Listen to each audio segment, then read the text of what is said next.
Korean സിനിമകൾ എല്ലാവരും ഉറ്റുനോക്കുന്ന സിനിമകളാണ്. ഞെട്ടിപ്പിക്കുന്ന കഥകളും റോ ആയ ട്രീറ്റ്മെൻറ്റുമാണ് അവയുടെ ഹൈലൈറ്റ്. അതിൽ തന്നെ ക്രൈം ത്രില്ലേഴ്സ് എടുക്കാൻ അവർക്ക് പ്രത്യേക കഴിവാണെന്ന് തോന്നിയിട്ടുണ്ട്. സിനിമാ സ്നേഹികൾ നിർബന്ധമായും കണ്ടിരിക്കേണ്ട 9 കൊറിയൻ ക്രൈം ത്രില്ലേഴ്സിൻ്റെ ലിസ്റ്റാണിത്. 9ാം സ്ഥാനത്തുള്ള സിനിമയാണ് the gangster the cop the devil.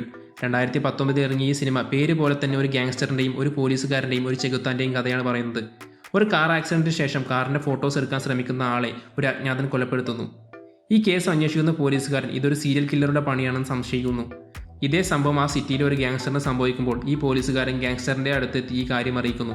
ഈ കൊലയാളിക്ക് വേണ്ടി ഒരുമിച്ച് പ്രവർത്തിക്കാൻ ആവശ്യപ്പെടുന്നു. ഈ 3 പേർക്കും ഇടയിൽ സംഭവിക്കുന്ന കാര്യങ്ങളാണ് സിനിമയുടെ ശേഷമുള്ള കഥ.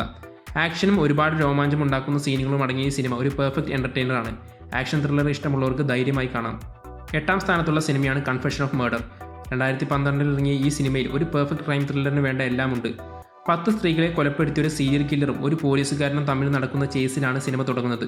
ഒടുവിൽ പോലീസുകാരൻ്റെ മുഖത്തൊരു വെട്ടും നൽകി കില്ലർ രക്ഷപ്പെടുന്നു. പക്ഷേ അയാളുടെ തോളിലേക്ക് പോലീസുകാരൻ വെടിവെക്കുന്നു. എങ്കിലും അയാൾ രക്ഷപ്പെട്ടു. 15 വർഷം കഴിഞ്ഞ് കേസിൻ്റെ കാലാവധി അവസാനിച്ച ശേഷം ഒരാൾ താനാണ് ആ സീരിയൽ കില്ലർ എന്ന് പറഞ്ഞൊരു പുസ്തകം എഴുതുകയും ചെയ്യുന്നു. കൊലയാളിക്ക് മാത്രം അറിയാവുന്ന ഒരുപാട് ഡീറ്റെയിൽസ് ആ ബുക്കിലുണ്ട്. എങ്കിലും പോലീസുകാരന് ഇത് വിശ്വസിക്കാനാകുന്നില്ല. ഇതിൻ്റെ സത്യാവസ്ഥ അന്വേഷിക്കുന്നതാണ് സിനിമയുടെ തുടർന്നുള്ള കഥ. ആദ്യം മുതൽ തന്നെ ഫുൾ ത്രിൽ മൂഡിലാണ് സിനിമയുടെ പോക്ക്. ആവശ്യത്തിന് ആക്ഷൻ രംഗങ്ങൾ ചിത്രത്തിലുണ്ടെങ്കിലും ഒരു ആക്ഷൻ സിനിമയെന്ന് വിളിക്കാൻ കഴിയില്ല. അവസാനമുള്ള ട്വിസ്റ്റൊക്കെ നമുക്ക് പൂർണ്ണ സംതൃപ്തി നൽകുന്നതാണ്. 7ാം സ്ഥാനത്തുള്ളത് 2017 ഇറങ്ങിയ ഫോഗോട്ടനാണ്. അച്ഛനും അമ്മയും 2 സഹോദരന്മാരും അടങ്ങുന്ന ഒരു ഫാമിലി ഒരു പുതിയ വീട്ടിലേക്ക് താമസം മാറുന്നു. ശേഷം ഒരു ദിവസം സഹോദരന്മാരിൽ ഒരാളെ ഒരു സംഘം തട്ടിക്കൊണ്ടുപോകുന്നു. പിന്നീട് 19 ദിവസങ്ങൾക്ക് ശേഷം മടങ്ങി വരുന്നു. എന്നാൽ സഹോദരൻ്റെ മടങ്ങിവരവിന് ശേഷമാണ് നായകൻ ചില കാര്യങ്ങൾ ശ്രദ്ധിക്കാൻ തുടങ്ങുന്നത്. തൻ്റെ കുടുംബത്തിൽ എന്തോ ചില മിസ്റ്ററി ഉണ്ടെന്ന് അയാൾക്ക് മനസ്സിലാകുന്നു. തുടർന്ന് സഹോദരൻ്റെ കിഡ്നാപ്പും മറ്റു പലതിനും ഒരു എക്സ്പ്ലനേഷൻ കണ്ടെത്താൻ നായകൻ ശ്രമിക്കുന്നതാണ് കഥ. ഇതിൻ്റെ കഥയിൽ കൂടുതൽ എന്തെങ്കിലും പറഞ്ഞാൽ സ്പോയിലർ ആയേക്കാം. ഒരു പ്രോപ്പർ സൈക്കോളജിക്കൽ ക്രൈം ത്രില്ലർ സിനിമയ്ക്ക് വേണ്ട എല്ലാ എലമെൻസും സിനിമയിൽ നന്നായി യൂസ് ചെയ്തിട്ടുണ്ട്. ഒരുപാട് ട്വിസ്റ്റുകളുമുണ്ട്. അതെല്ലാം നന്നായി വർക്കൗട്ട് ആയിട്ടുമുണ്ട്. സൈക്കോളജിക്കൽ ത്രില്ലർ ഇഷ്ടമുള്ളവർക്ക് പറ്റിയ ഒരു നല്ല ചോയ്സാണ് ഈ സിനിമ. 6ാം സ്ഥാനത്തുള്ളത് 2013 ഇറങ്ങിയ മോണ്ടാഷ് ആണ്. ഈ സിനിമ ടീൻ എന്ന പേരിൽ അമിതാഭ് ബച്ചൻ നായകനായി 2016 ഹിന്ദിയിലേക്ക് റീമേക്ക് ചെയ്തു. എങ്കിലും ചില വ്യത്യാസങ്ങളുണ്ട്. 15 വർഷം മുമ്പ് ഒരു പെൺകുട്ടിയുടെ കിഡ്നാപ്പിംഗ് നടക്കുകയും ആ കേസ് സോൾവ് ആകാതെ പോയി. ഇപ്പോൾ അതേ മാതൃകയിൽ മറ്റൊരു കിഡ്നാപ്പിംഗ് നടക്കുന്നു.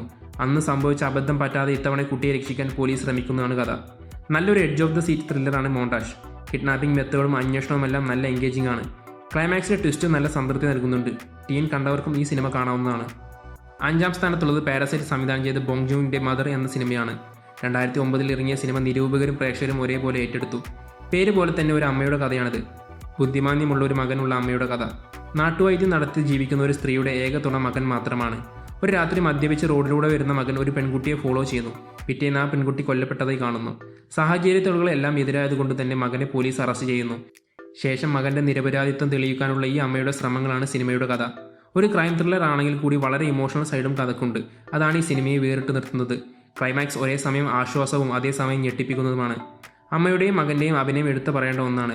4ാം സ്ഥാനത്തുള്ളത് ഐ സോ ദ ഡെവിൾ. 2010 ഇറങ്ങിയ ഈ സിനിമ ഒരു കിടിലൻ സൈക്കോ ത്രില്ലറാണ്. രാത്രി റോഡിൽ അകപ്പെടുന്ന ഒരു പെൺകുട്ടിയെ ഒരു സൈക്കോ കില്ലർ കൊലപ്പെടുത്തുന്നു. ആ പെൺകുട്ടിയുടെ ഫിയാൻസി ഒരു ഹൈലി ട്രെയിൻഡ് ഗവൺമെൻറ് ഏജന്റാണ്. അയാൾ ഈ കില്ലറെ കണ്ടെത്താൻ ശ്രമിക്കുന്നത് ശേഷം നടക്കുന്ന സംഭവങ്ങളുമാണ് സിനിമയുടെ കഥ. പറയുമ്പോൾ സിമ്പിൾ എന്ന് തോന്നുമെങ്കിലും തുടർന്നുള്ള കഥ നല്ല ത്രില്ലാണ്. ഇതിലെ വില്ലനാണ് മെയിൻ അട്രാക്ഷൻ. പ്രതികാരത്തിൻ്റെ ഒരു സൈക്കോ ലെവലാണ് ഈ സിനിമയിൽ. ബ്രൂട്ടലായിട്ടുള്ള സീനുകൾ സിനിമയിലുണ്ട്. വില്ലനും നായകനും തമ്മിലുള്ള ഒരു കാറ്റ് ആൻഡ് മൗസ് ഗെയിം നമ്മളെ സിനിമയുടെ ഫുൾ മൂഡിലെത്തിക്കും. ക്രൈം ത്രില്ലർ ഫാൻസിന് സിനിമ നല്ല സംതൃപ്തി നൽകുമെന്ന് ഉറപ്പാണ്. 3ാം സ്ഥാനത്തുള്ള ചേസറും ഒരു സൈക്കോ ത്രില്ലറാണ്. പഴയ ഒരു പോലീസുകാരൻ ഇപ്പോൾ സിറ്റിയിലെ പ്രധാന പിമ്പാണ്. അയാളുടെ കയ്യിലുണ്ടായിരുന്ന ചില പെൺകുട്ടികൾ ചാടിപ്പോയ ദേഷ്യത്തിലാണ് ആ രാത്രി അയാൾ. അസുഖം മൂലം വരാൻ കഴിയില്ല എന്ന് പറഞ്ഞൊരു പെൺകുട്ടിയെ അയാൾ നിർബന്ധിച്ച് മറ്റൊരു കസ്റ്റമറിൻ്റെ അടുത്തേക്ക് വിടുന്നു. ശേഷം അയാൾ ആ സത്യം മനസ്സിലാക്കുന്നു. ഇപ്പോൾ പോയ പെൺകുട്ടിയും മുൻപ് ചാടിപ്പോയെന്ന് കരുതിയവർ എല്ലാം പോയത് ഒരു കസ്റ്റമറിൻ്റെ അടുത്തേക്കാണെന്ന്. മുൻപ് പോയവരോ മടങ്ങി വന്നിട്ടില്ല. ഇപ്പോൾ പോയ പെൺകുട്ടിയെ എങ്കിലും രക്ഷിക്കണമെന്ന് കരുതി തേടിയിറങ്ങുന്നതാണ് സിനിമയുടെ കഥ. ഒരു കിടിലൻ ത്രില്ലറാണ്. പിന്നെ അങ്ങോട്ട് നമ്മളെ കാത്തിരിക്കുന്നത്. ശ്വാസം അടക്കി പിടിച്ച് സിനിമ കണ്ടു തീർക്കാനാവും. ഇതിലെ വില്ലൻ്റെ സംസാരവും മാനറിസവും ഒന്നും നമുക്ക് മറക്കാൻ കഴിയില്ല. ത്രില്ലർ എന്ന വാക്കിന് പൂർണ്ണ അർത്ഥം ഈ സിനിമ നൽകും. ഒരിക്കലും വിട്ടുപോകരുത്. 2ാം സ്ഥാനത്തുള്ളത് 2003 ഇറങ്ങിയ മെമ്മറീസ് ഓഫ് മർഡർ. സൗത്ത് കൊറിയയുടെ ചരിത്രത്തിലെ ആദ്യ സീരിയൽ കില്ലറുടെ കഥയാണ് ഈ സിനിമയിൽ പറയുന്നത്. ഒരു ഗ്രാമത്തിലെ 2 സ്ത്രീകളെ റേപ്പ് ചെയ്ത് കൊന്ന കേസന്വേഷണം ലോക്കൽ പോലീസിന് തലവേദനയാകുന്നു.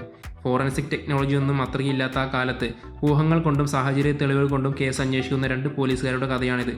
മരണങ്ങളുടെ എണ്ണം കൂടുമ്പോൾ അതൊരു സീരിയൽ കില്ലർ ആണെന്ന് അവർക്ക് മനസ്സിലാകുന്നു.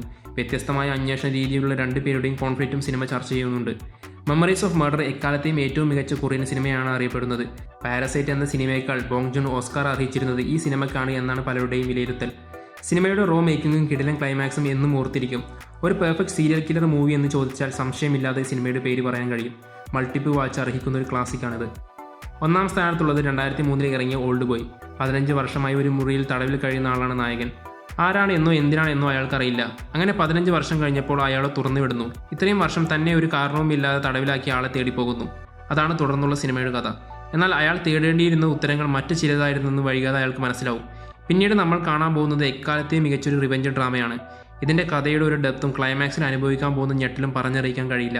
IMDbയിൽ ഏറ്റവും റേറ്റിംഗ് ഉള്ള കൊറിയൻ സിനിമ ഇതാണ്. ഇതിലെ ആക്ഷൻ രംഗങ്ങൾ എല്ലാം കിടലാണ്. ഒരു സിംഗിൾ ഷോട്ട് ആക്ഷൻ സീൻ സിനിമയെ വേറെ ലെവലിൽ എത്തിക്കുന്നു. കഥയെക്കുറിച്ചോ സിനിമയെക്കുറിച്ചോ കൂടുതൽ എന്ത് പറഞ്ഞാലും അത് ആസ്വാദനത്തെ ബാധിക്കും. അതുകൊണ്ട് ഇതുവരെ കാണാത്തവരോട് ഒന്നേ പറയാനുള്ളൂ, ഉടനെ കാണുക. ഈ സിനിമ നിങ്ങളെ മുഴുവനായി കീഴ്പ്പെടുത്തും.